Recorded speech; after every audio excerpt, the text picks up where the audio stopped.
আচ্ছা, একটা বিষয় বিশেষ করে আপনার ক্ষেত্রেও দেখা যায় যে সামাজিক মাধ্যমে আপনি গণমাধ্যমে কথা বলেন। অনেক মন্তব্য, মানে ইদানিং তো আরো এটা বেশি দেখা যায় যে আ অশ্লীল কথাবার্তা বিশেষ করে আপনার কোনো বক্তব্যের নিচে কমেন্টসে।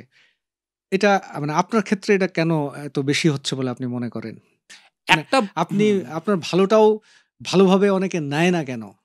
এটা তো মানে আ হঠাৎ করে যদি এটা বন্ধ হয়ে যায় তাহলে আমি আতঙ্কিত হব। যে আসলে কি হচ্ছে? তাহলে কি আমি আসলে মানে যারা পাওয়ারফুল বা মানে হুম। যেই গ্রুপগুলা আসলে এগুলা করতেছে, তাদের স্বার্থে আঘাত লাগা বন্ধ হয়ে গেল কিনা?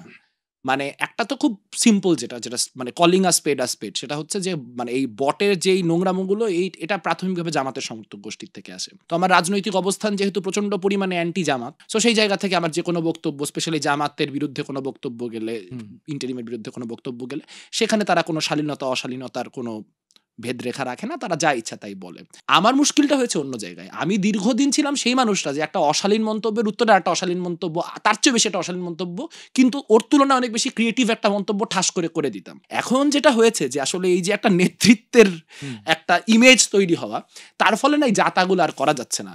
কেউ একটা কোনো মন্তব্যের কোনো একটা কমেন্ট করলে মানুষ বলে, "হেই তুমি কমেন্টে রিপ্লাই দিতে গেছো কেন?" তো আমি তো আসলে রেসিডেন্সিয়াল মডেলে হুম। পড়ালেখা করেছি। ৯-১০ বছর আমি জানি অশ্লীল মন্তব্যের উত্তরে কি বলতে হয়। কেন এটা করে? তার হুম। একটা বড় কারণ হচ্ছে আমার বক্তব্যের কারণে ওর রাজনীতির ক্ষতি হচ্ছে।